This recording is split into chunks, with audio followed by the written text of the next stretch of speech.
noite. A graça e a paz do nosso Senhor Jesus Cristo esteja convosco. Amém. Motivo de muita alegria estarmos aqui na casa do Senhor. Pois nós somos a casa do Senhor. Estamos cultuando ao nosso Deus no dia do Senhor, o dia da ressurreição de Cristo, o primeiro dia da semana, onde já começamos descansando e não trabalhamos para descansar, mas descansamos para então trabalhar, esperando o segundo grande dia, onde descansaremos eternamente. Enquanto ele não chega, abramos a palavra do nosso Senhor em Jonas 2. Vamos dar continuidade ao estudo no livro do profeta Jonas. Já estudamos o capítulo de número 1, num EBD, domingo passado. Agora o capítulo de número 2, versículos de 1 a 10. Jonas 2, de 1 a 10. Lembre-se que nesta oração de lamento em que o profeta Jonas ele faz, apresente sempre uma descrição da realidade por meio de uma linguagem poética, descrevendo coisas que estão acontecendo, mas também no linguajar dos salmos, digamos assim, de provérbios, da linguagem de sabedoria, com figuras bem particulares às Escrituras Sagradas, a linguagem das Escrituras Sagradas. Jonas, capítulo 2, versículos de 1 a 10, diz assim a palavra do Senhor. Então Jonas, do ventre do peixe, orou ao Senhor, seu Deus, e disse: na minha angústia clamei ao Senhor, e ele me respondeu. Do ventre do abismo gritei, e tu me ouviste a voz. Pois me lançaste no profundo, no coração dos mares, e a corrente das águas me cercou. Todas as tuas ondas e as tuas vagas passaram por cima de mim. Então eu disse: lançado estou de diante dos teus olhos. Tornarei porventura a ver o teu santo templo? As águas me cercaram até a alma, o abismo me rodeou e as águas se enrolaram na minha cabeça. Desci até os fundamentos dos montes, desci até a terra cujos ferrolhos se correram sobre mim para sempre. Contudo, fizeste subir da sepultura a minha vida, ó Senhor, meu Deus. Quando dentro de mim desfalecia a minha alma, eu me lembrei do Senhor e subiu a ti a minha oração no teu santo templo. Os que se entregam à idolatria vã, abandonam aquele que lhes é misericordioso, mas com a voz do agradecimento eu te oferecerei sacrifício. O que votei e pagarei ao Senhor pertence à salvação. Falou, pois, o Senhor ao peixe, e este vomitou a Jonas na terra. Amém. Oremos mais uma vez. Te agradecemos, Senhor. A tua palavra, de fato, foi lida. O Senhor falou ao nosso coração. E o teu Santo e Poderoso Espírito, que inspirou a tua palavra, que cumpriu a tua palavra, pois veio em Pentecostes, cumprimento perfeito. E agora o teu Espírito que já está conosco, que ele possa nos ajudar a discernir a tua palavra, entendê-la, para que através da tua palavra possamos discernir todas as coisas nas nossas vidas, para que possamos entender o que é o bem e o que é o mal, para que possamos, ó Pai, viver de conformidade com a tua lei. Nós que fomos alcançados, nós que agora vivemos em Cristo, dá-nos a graça, ó Pai, de viver na Tua presença graciosa, de viver em conformidade com a Tua lei, para que fomos conquistados para a Tua glória. Em nome de Cristo que te oramos e te agradecemos. Amém. Para tudo tem remédio, menos para a morte. Esta é uma frase da sabedoria popular e que, em certo sentido, olhando por uma perspectiva, ela muitas vezes está muito certa. A morte é igual ao Thanos, inevitável.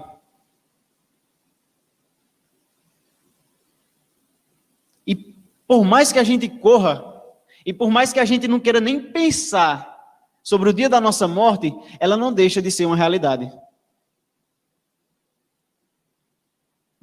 Então, o que fazer se a gente não consegue fugir desse inimigo aparentemente inescapável e invencível? Entender o que é a morte já nos ajuda.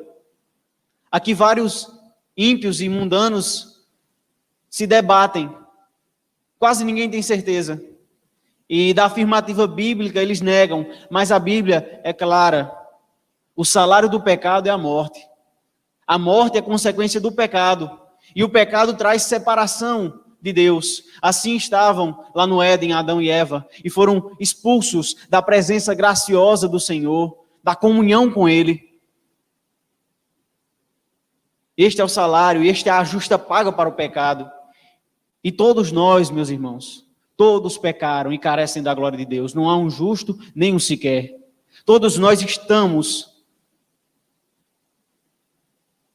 neste tribunal. E se fôssemos deixados por nós mesmos, a sentença é clara. Porque o Deus justo e todo-poderoso, Ele cumpre a sua palavra. E a alma que pecar, esta morrerá. Ele mesmo diz. Então, para que continuar? Se o fim é a morte. A resposta para isto, vemos na palavra do Senhor, vemos no profeta Jonas, na qual já vimos que Jonas ele foi levantado para poder trazer uma mensagem de juízo, mas desobedeceu. Que ele fugiu, no capítulo número 3, da presença graciosa do Senhor. Ele correu desta presença.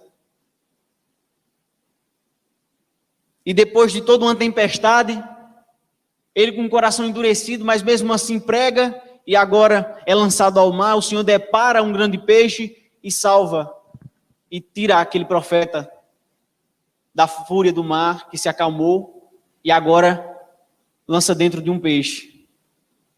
E os marinheiros que estavam com Jonas no barco foram salvos pela pregação de Jonas, porque, de maneira central, a grande mensagem deste livro é mostrar que a soberania e a compaixão de Deus, através da salvação de pecadores indignos.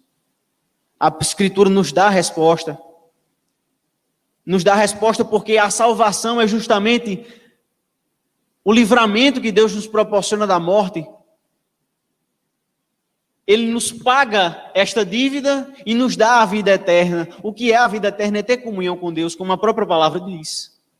Para podermos, de fato, experimentar o fim supremo e principal, como nos elucida o Catecismo de Westminster, que é justamente glorificar a Deus e gozá-lo eternamente. Isso é a suma de vários versículos da palavra do Senhor, como quer comais, quer bebais, ou façais outra coisa qualquer, fazei tudo para a glória de Deus. Que bem tenho mais eu no céu, não há outro em que eu me compraza na terra, como diz Salmo 73. Porque dele, por ele, para ele são todas as coisas, como diz Romanos 11, 36. Este é o fim da salvação, é a glória de Deus. Isto está na essência deste livro. O profeta ele saiu de Jope, ele estava agora distante da presença do Senhor. E outra informação que nos ajudará a entender um pouco esta mensagem é entender a mentalidade judaica. Porque há duas coisas que dá para a gente entender. Primeiro, é que o abismo, o Sheol, o lugar dos mortos, na mentalidade judaica era como se fosse no fundo dos mares, na visão deles da terra. Isto é bem remetido no linguajar bíblico. E outra, na teologia bíblica, na teologia das Escrituras, a gente vê que os lugares mais altos geralmente estão associados à presença de Deus.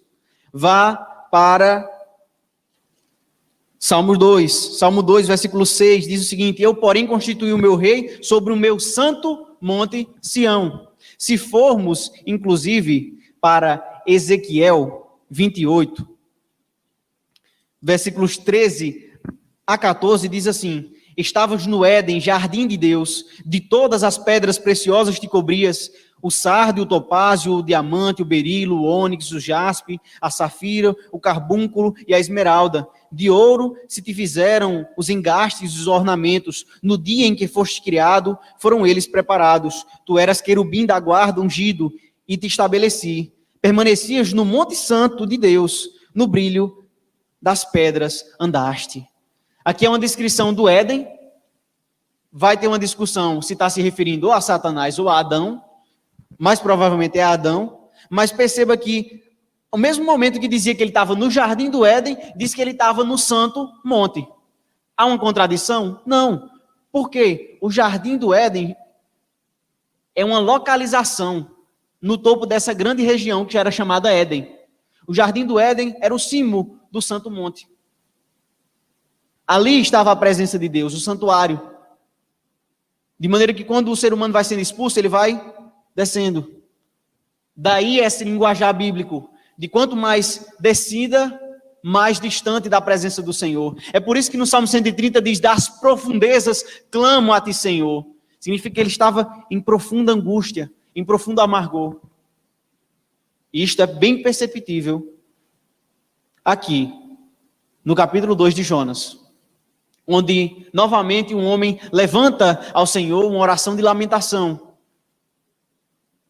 porque ele estava nas profundezas, mas das profundezas Deus o escuta, Deus o salva, de sorte que a ideia central deste texto para nós é: sejamos gratos ao Senhor por sua graciosa salvação. Sim, sejamos gratos ao Senhor por sua graciosa salvação, mas por quê?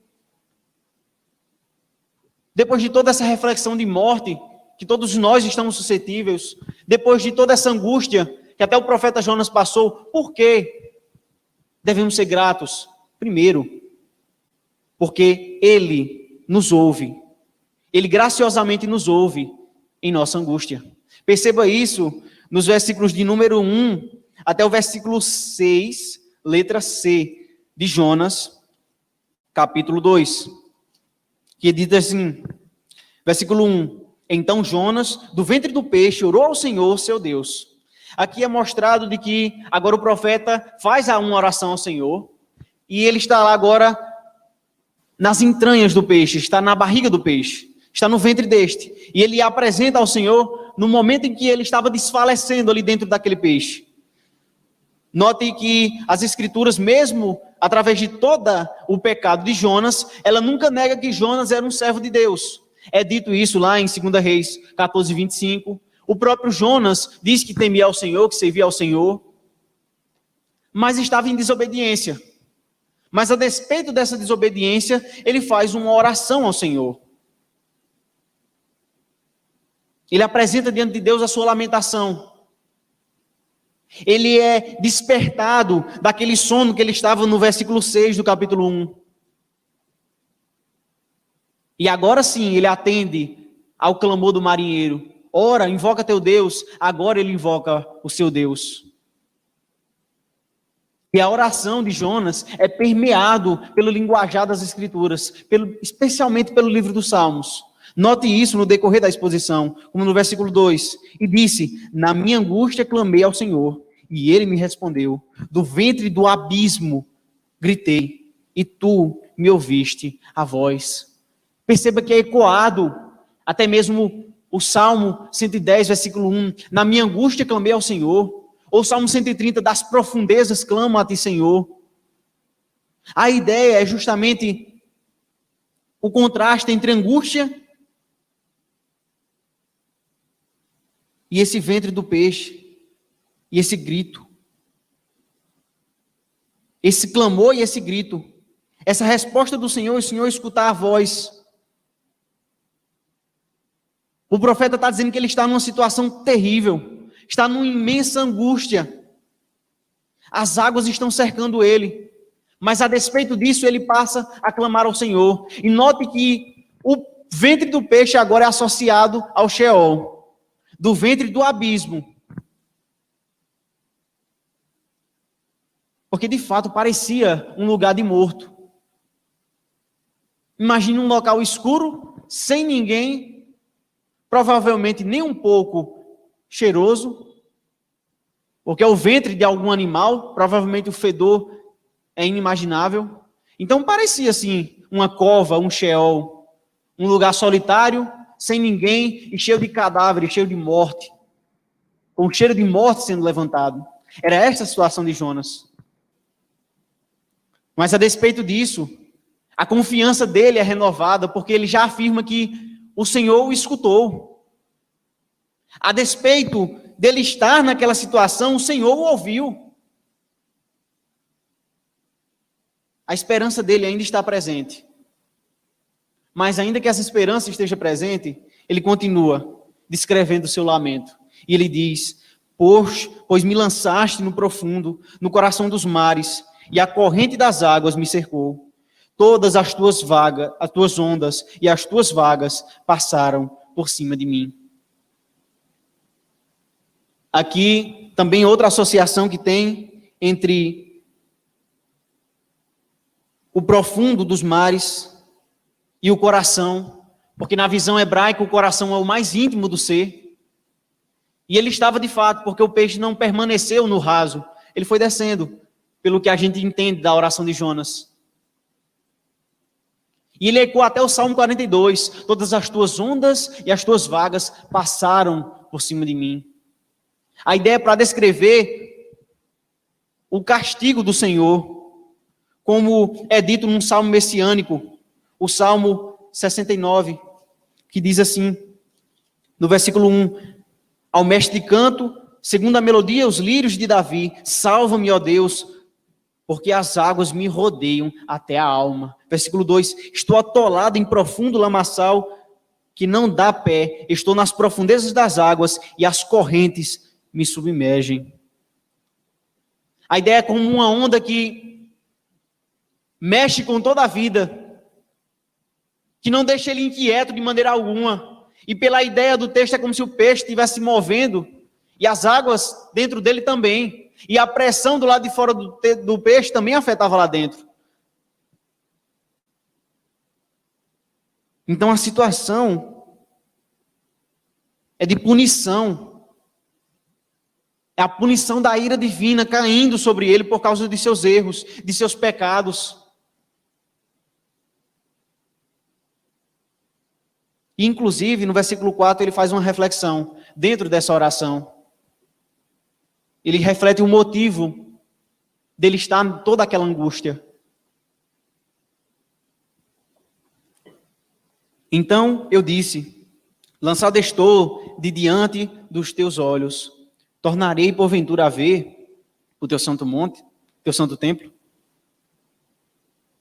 Ele procurou e ele achou. Quem procura, acha. Geralmente é assim que acontece. E a própria Escritura nos avisa isso. Ele procurou fugir da presença do Senhor e agora ele estava. Ele estava na presença de Deus, mas sofrendo desfavor, não na presença graciosa do Senhor. Ele estava lançado da presença do Senhor, da face do Senhor. Ele não mais estava vivendo o corandel diante da face do Senhor, para o qual nós fomos conquistados. E aqui, a nossa tradução faz, tornarei porventura a ver o teu santo templo. Dá para ser feito essa construção, até pelo contexto de toda a morte que Jonas estava lançada. Então, dúvidas provavelmente estariam adentrando o coração de Jonas. Mas, trazendo do original hebraico, de fato, aparenta mais ser uma certeza. E apesar de que ele tinha dúvidas em seu coração, ele tinha a certeza de que ele ia voltar ao teu santo templo. Ele tinha a certeza de que ele voltaria, de que o Senhor o salvaria, apesar de toda aquela tribulação. E por que ele fala do templo, diante de toda essa angústia? Ora, está na barriga de um peixe, eu vou lembrar de um templo. Por quê? Porque o templo é justamente um sinal da presença do Senhor. Assim é o santuário. Assim era o Éden, a presença do Senhor estava ali. Assim são os altares que os patriarcas vão fazendo, o Senhor está ali presente. Assim é o tabernáculo. Em Êxodo 25, versículo 8 é dito, faça um santuário para que eu habite com eles. A ideia de tabernáculo é justamente isso, a presença graciosa de Deus e gloriosa habitando com o povo de Deus. Assim é também o templo. A presença de Deus encheu aquele lugar.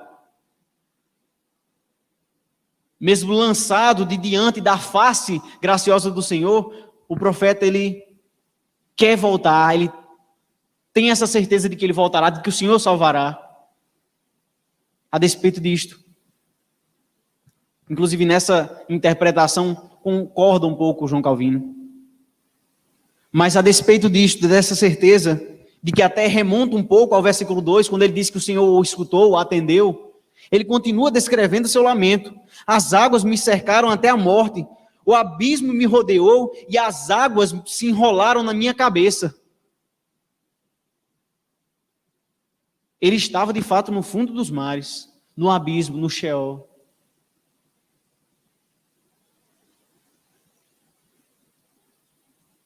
Ele faz uma descrição do que estava acontecendo e também de maneira poética. Ele lamenta, porque ele estava sofrendo no corpo e na alma. Perceba, as águas me cercaram até a alma. A angústia está entrando até o mais íntimo do meu ser.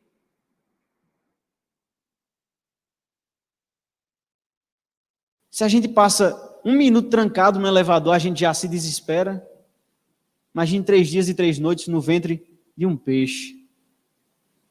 Por desobedecer à vontade do Senhor, sabendo disso, a angústia adentrou o coração de Jonas, como punição. E é inclusive interessante porque as águas elas se enrolam, águas que provavelmente não estavam das mais cheirosas, porque tinham sido engolidas por um peixe, já estavam em decomposição, e agora se enrola na sua cabeça, que é bem representativa. A cabeça representa quase que o corpo inteiro. O nosso cabeça venceu, o corpo vence. Jó estava em profunda amargura, ele lança pó na cabeça. Salmo 23, me coroaste. Vem a ideia da cabeça de novo. Aqui é todo o corpo dele estava em aflição, em angústia. E vai culminando até chegar num ponto que ele diz, desci até os fundamentos dos montes, desci até a terra, cujos ferrolhos se romperam sobre mim, para sempre. Se o monte de Deus estava aqui, a presença graciosa de Deus estava aqui, Jonas foi para o mais profundo, para a raiz do monte, para onde o monte começa. E, poeticamente, Jonas descreve a morte dele aqui. A terra se fechou sobre mim, 7 palmos, jogaram a última pá em cima, trazendo para a gente, para sempre, eternamente. Poeticamente, ele desceu ao inferno. E aqui é como se tivesse acabado a esperança. Mas perceba, para a gente, o quanto esse homem conhecia das Escrituras. E o quão é bom conhecer mais e mais das Escrituras Sagradas. Tem sido feita até uma distinção errônea. Eu quero ser cheio do Espírito Santo, não quero meditar na palavra. Como? Como você será cheio do Espírito Santo se despreza as palavras do Espírito Santo? Homens santos, inspirados, porque nenhuma destas profecias foi por particular elucidação, foi por vontade humana pura e simples. Mas o Senhor moveu esses homens. Lembre-se, quando o Senhor Jesus Cristo mandou o Consolador, disse que vai nos ensinar toda a verdade, a tua palavra é a verdade, e vai nos fazer lembrar aquilo que já aprendemos. Os discípulos já tinham aprendido com Cristo. A palavra. Como é que tem sido a nossa meditação nas Escrituras? Nosso cântico das Escrituras? E aqui a gente dá uma pausa, porque aqui eu não estou defendendo o que é conhecido como salmodia exclusiva, que é os irmãos que entendem que só devemos cantar os salmos. Em Efésios, diz que devemos cantar os salmos, hinos e cânticos espirituais. E por todas as Escrituras vemos até outros cânticos além dos salmos, cantados por servos de Deus. É comparado à oração. Nós não temos nenhum problema em cantar orações fixas e nenhum problema em fazer orações espontâneas. Mas qual é a regra? Toda ela deve ser orientada pela palavra de Deus. Tanto falando as Escrituras, cantando as Escrituras, como cantando segundo as Escrituras. Mas nessas duas áreas, temos falhados. Nossas músicas, nossas orações têm sido voltadas mais para as nossas vontades, para as nossas condições, do que para a palavra. Assim as pregações, assim a nossa vida. Ah, mas para que memorizar as Escrituras? Isso é prática passada. Qualquer clique eu já consigo adentrar aqui. Eu não preciso estar copiando as Escrituras como muito da igreja nos primeiros séculos, porque a perseguição está vindo, eu tenho que copiar, eu tenho que decorar, tenho que avidamente aprender. E quando a angústia tocar a sua vida, será que você vai ter tempo para clicar e procurar pelo versículo? Como é que você vai procurar por uma coisa que você nem sabe? Como é que você vai procurar? Que o Senhor é o refúgio bem presente nas tribulações. Como é que você vai se voltar para o Salmo 46 se você nem o conhece? Como faremos isso? É que está um dos nossos grandes problemas, irmãos. Não nos familiarizamos às Escrituras. Porque estejamos certos e nunca nos enganemos. Até mesmo aqueles que querem viver piedosamente em Cristo Jesus padecerão perseguições, tribulações. A angústia vem e bate na porta de todo mundo. Inclusive aqueles que são filhos. Esse é o argumento do autor aos Hebreus. A disciplina vem para isso, para nos corrigir, em Hebreus 12. Agora, se o filho é corrigido e disciplinado, se os que são chamados de justo são disciplinados e piedosos são atribulados para conformarem-se mais à imagem do Senhor, imagine o ímpio, o pecador. Sejamos certos de que, ainda que passem por coisas boas nessa vida, aparentemente, o fim é certo, a morte. Como diz o Salmo 73, ele vai fazendo uma reflexão sobre a prosperidade dos ímpios, e ele vai chegando num momento em que ele mesmo acha ser inútil, ser bom, ter se conservado inocente, mas nessa reflexão ele disse, se eu já tivesse assim pensado, eu teria traído as gerações anteriores, as gerações de meus pais. Até que eu entrei no santuário e olhei para o fim. O castigo do Senhor vem, tanto nessa vida como na próxima, é certo. A felicidade do ímpio é como um porco que está sendo alimentado para o abate. Nem nas coisas desta vida ele tem prazer. Ele vai indo, correndo atrás do vento. Tendo riqueza, querendo mais riqueza. Pecando e usando propinas para ter mais riqueza. Só que nunca se satisfaz. Depois é preso, a família toda desestruturada. O pecado é algo seríssimo. O salário do pecado, a justa paga do pecado é a morte. Com Deus não se brinca. O que o homem semear, isso também se fará. Essa é a consequência. E isso é que o Jonas estava experimentando, a morte. Mas, onde toda a esperança parecia ter se findado, o texto dá como se fosse um giro.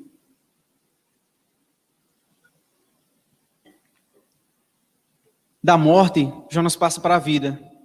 Ele é restaurado. Sim, meus irmãos, Ele graciosamente nos escuta em nossa angústia. E segundo, Ele graciosamente nos salva da nossa angústia. Veja o versículo 6, do D até o 10. Diz assim, contudo, fizeste subir da sepultura a minha vida, ó Senhor, meu Deus. Do mais profundo do abismo, do ventre do peixe e do Sheol, Da profundeza das águas, o Senhor estava fazendo agora seu servo subir de lá. A terra que parecia ter trancado para sempre,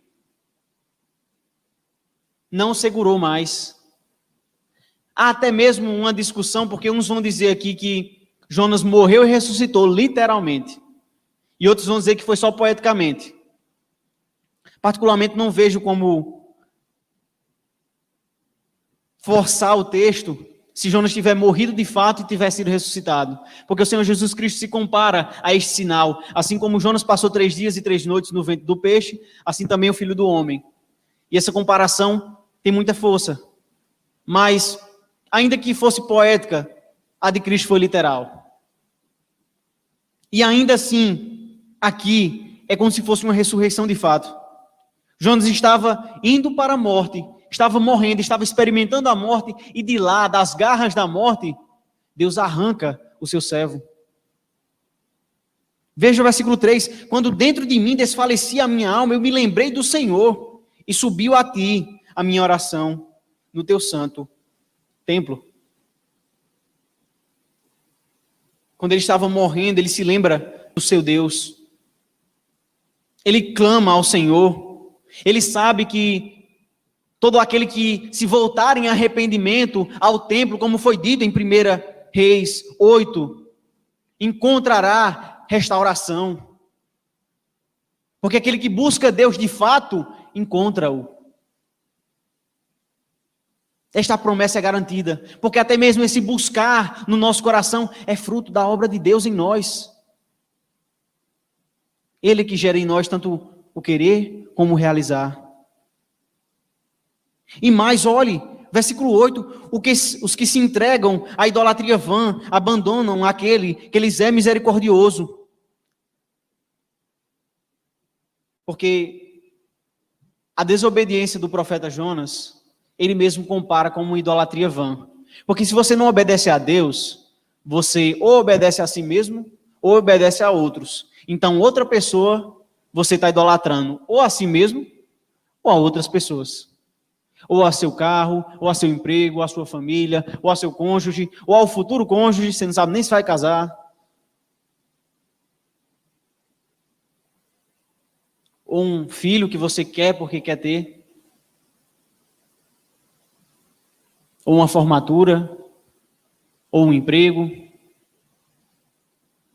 ou a vida próspera que todo mundo quer e ninguém alcançou, sempre está procurando por ela.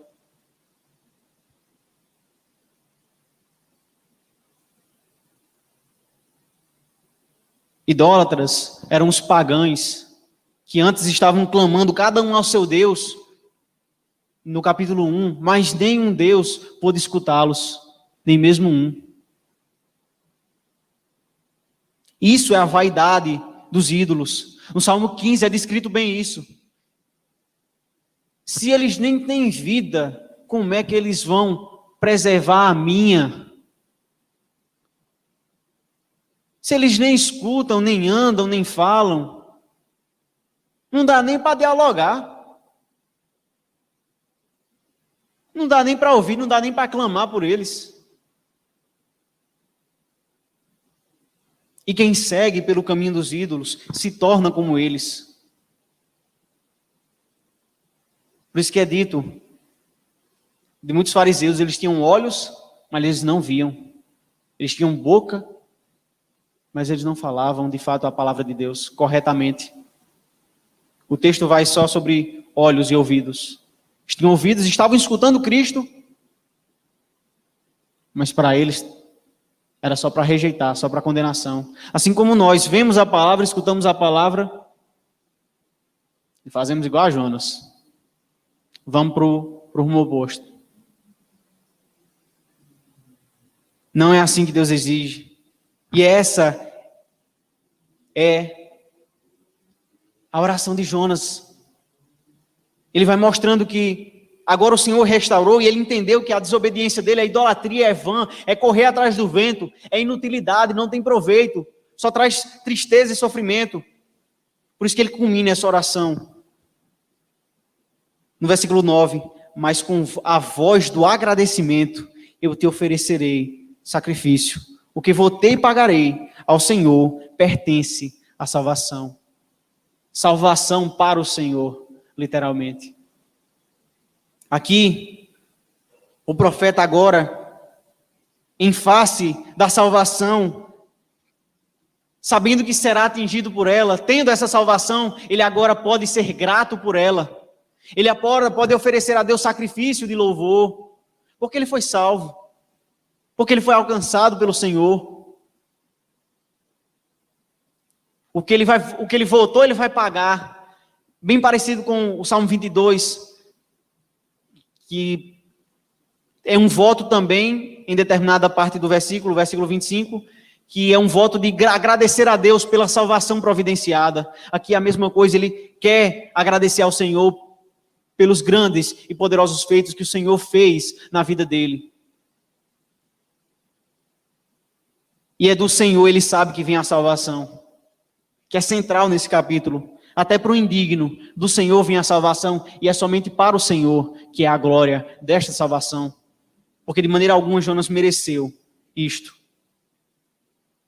E agora no versículo 10, falou, pois, o Senhor ao peixe, e este vomitou a Jonas na terra. Agora, Jonas estava livre.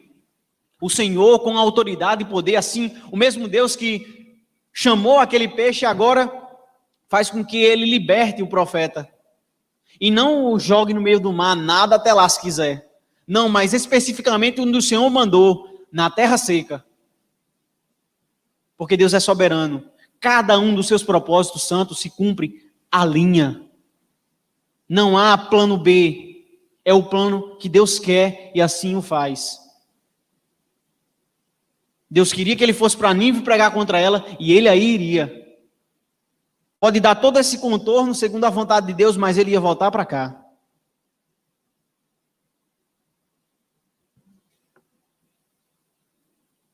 E cerca de 4 dias depois de toda aquela tribulação, se a gente for olhar mais ou menos a cronologia, quando os marinheiros também estavam clamando pela terra seca, agora Jonas alcançou essa terra seca. Quando estamos, meus irmãos, no poço mais profundo, na aflição maior, nós também temos um que podemos clamar.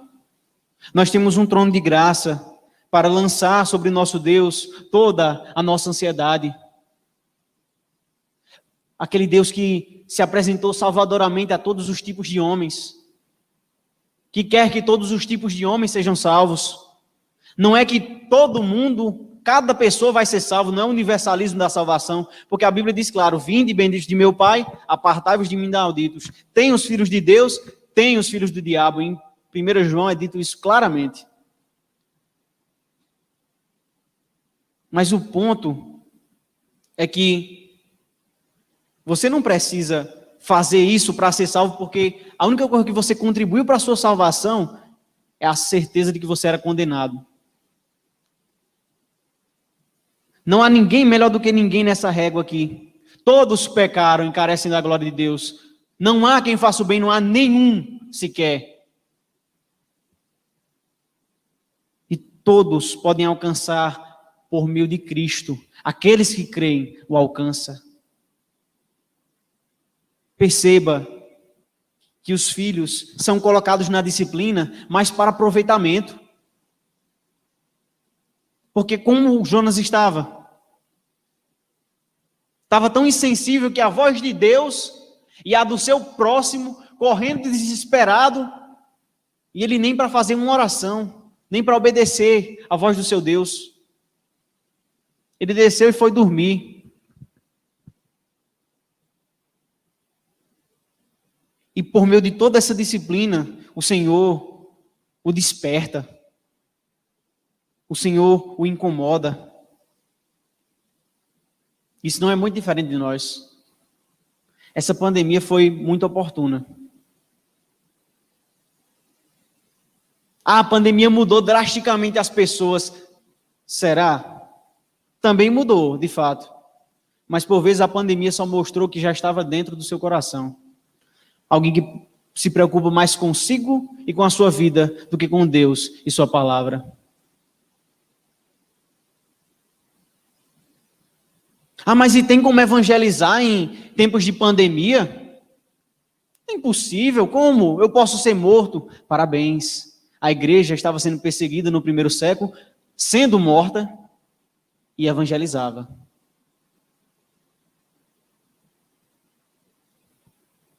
A gente, às vezes, tem uma mentalidade de que a gente está evangelista em algum lugar, e não que a gente é.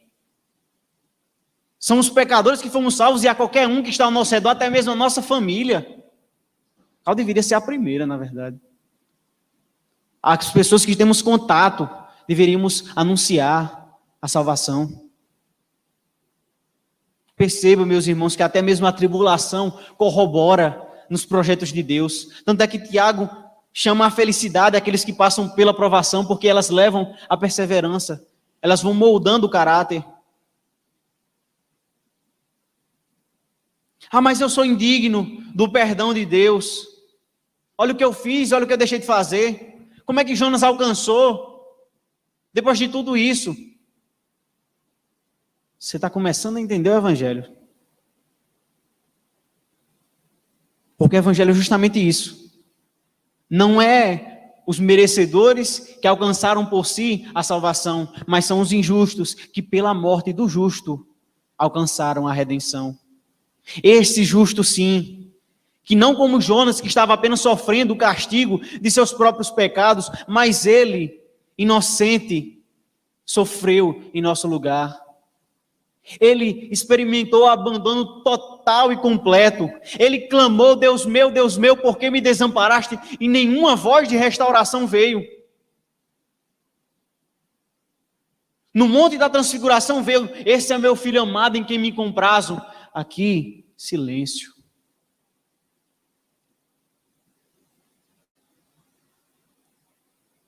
O Redentor sim foi abandonado. Ele tomou o nosso castigo. Ele tomou o cálice da ira de Deus. Ele experimentou a morte realmente. O inferno. Ele o experimentou. Sofrendo. Pagando pela eternidade. Porque só Deus pode pagar pela eternidade. E Ele é Deus, Ele é homem. Somente um homem poderia morrer em nosso lugar. Porque a alma que pecar, essa morrerá. Então necessitava ser um homem de corpo e alma. E Ele veio. E Ele sofreu, corpo e alma, 3 dias e 3 noites no ventre da terra, dentro daquela cova. Como diz em Isaías 52, Isaías, a partir do verso 52, versículo 13, até o versículo 12, do 53, diz assim: Eis o meu servo procederá com prudência. Eis que o meu servo procederá com prudência, será exaltado e elevado e será muito sublime. Como pasmaram muitos à vista dele, pois o seu aspecto estava muito desfigurado, mais do que o de outro qualquer, e a sua aparência mais do que a dos outros filhos dos homens. Assim causará admiração às nações, e os reis fecharão a sua boca por causa dele, porque aquilo que não lhes foi anunciado verão, e aquilo que não ouviram entenderão. Quem creu em nossa pregação, e a quem foi revelado o braço do Senhor, porque foi subindo como renovo perante ele, e como raiz de uma terra seca, não tinha aparência nem formosura, olhamos, mas nenhuma beleza havia que nos agradasse, era desprezado e o mais rejeitado dentre os homens, homem de dores e que sabe o que é padecer, e como um de quem os homens escondem o rosto, era desprezado e dele não fizemos caso. Certamente ele tomou sobre si as nossas enfermidades e as nossas dores levou sobre si, e nós o reputávamos por aflito, ferido de Deus e oprimido. Mas ele foi traspassado pelas nossas transgressões e moído pelas nossas iniquidades. O castigo que nos traz a paz estava sobre ele, e pelas suas pisaduras fomos sarados. Todos nós andávamos desgarrados como ovelhas, cada um se desviava pelo caminho, mas o Senhor fez cair sobre ele a iniquidade de nós todos. Ele foi oprimido e humilhado, mas não abriu a boca. Como o cordeiro foi levado ao matadouro, e como ovelha muda perante os seus tosqueadores, ele não abriu a boca. Por juízo opressor foi arrebatado, e de sua linhagem, quem dela cogitou? Porquanto foi cortado da terra dos viventes, por causa da transgressão do meu povo, o todos, que é citado no versículo 6, é o povo de Deus. Designaram-lhe a sepultura com os perversos, mas com o rico esteve na sua morte, posto que nunca fez injustiça, nem dolo algum se achou em sua boca. Todavia, ao Senhor agradou moê-lo, fazendo-o enfermar. Quando der ele a sua alma como oferta pelo pecado, verá a sua posteridade e prolongará os seus dias, e a vontade do Senhor prosperará nas suas mãos. Ele verá o fruto do penoso trabalho de sua alma e ficará satisfeito. O meu servo, o justo, com o seu conhecimento, justificará a muitos, pois as iniquidades deles levará sobre si. Por isso, eu lhe darei muitos como a sua parte, e com os poderosos repartirá ele o despojo, porquanto derramou a sua alma na morte. Foi contado com os transgressores, contudo, levou sobre si os pecados, o pecado de muitos, e pelos transgressores intercedeu. Vicariamente o nosso Senhor morreu, tomando sobre si. A ira de Deus foi derramada sobre ele, para que não fosse derramada sobre nós. Para que ele pudesse, como o rei, repartir conosco o despojo, dando-nos aquilo que ele conquistou, a salvação, a vida. Porque nem a morte pôde segurá-lo. Porque ele ressuscitou. Ele vive, porque ele vive de fato, cremos no amanhã. Porque ele disse que ninguém toma a minha vida, eu espontaneamente a dou. E ele tem poder para reavê-la, e ele o fez. O Pai o ressuscitou, como diz o discurso de Pedro em Atos, por meio do Espírito, como diz Romanos 8:11. De sorte que isso é uma obra trinitária, é uma obra divina, obra de Deus, a ressurreição. Você quer saber como reagir diante desta proclamação? Se você não se arrependeu, se arrependa. Se arrependa e clame, ser propício a mim, pecador. Eu não mereço, exato. Mas quem não merecia a punição, tomou a punição em nosso lugar. Para que o Filho de Deus, para que nós fôssemos feitos filhos de Deus. Cristo é o verdadeiro templo. Note isso em João 2, Quando Cristo estava falando acerca de seu corpo, destruam esse templo, em 3 dias o reconstruirei. E eles dizem, esse templo foi construído em vários anos, como você reconstruirá em tão pouco tempo? O próprio Senhor Jesus Cristo diz, versículo 21, ele porém, João na verdade falando, ele porém se referia ao santuário do seu corpo. Quando, pois, Jesus ressuscitou dentre os mortos, lembraram-se os seus discípulos de que ele dissera isto, e creram na Escritura e na palavra de Jesus. Ele é o Verbo, ele estava com Deus, e ele habitou conosco. Originalmente, se for traduzido literal, tabernaculou. Ele é o servo de Deus, e por causa dele, a pedra que foi rejeitada pelos homens, nós fomos imputados dentro dessa figueira, dentro desse edifício. Nós fomos feitos também templos, habitação de Deus, porque o Espírito que ressuscitou Cristo dentre os mortos habita no povo de Deus. Ele já veio em Pentecostes, a promessa já foi cumprida, não precisa ser cumprida de novo, porque ele já está conosco.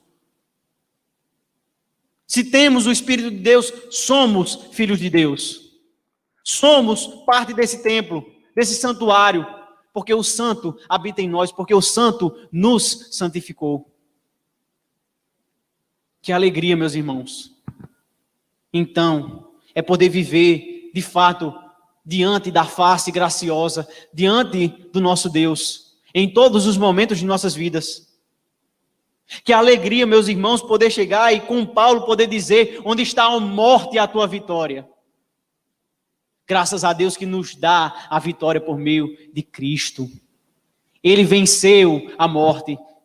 E porque Ele venceu, nós venceremos. A nossa vida está com Ele. Porque Ele vive, nós vivemos. Ele reina, com Ele reinaremos. Ainda que tudo percamos nesta vida, o Senhor é o nosso pastor. Ele jamais nos faltará. Da morte somos vencedores, ainda que enfrentando ela, ainda que vendo pessoas ao nosso redor morrendo, Cristo virá.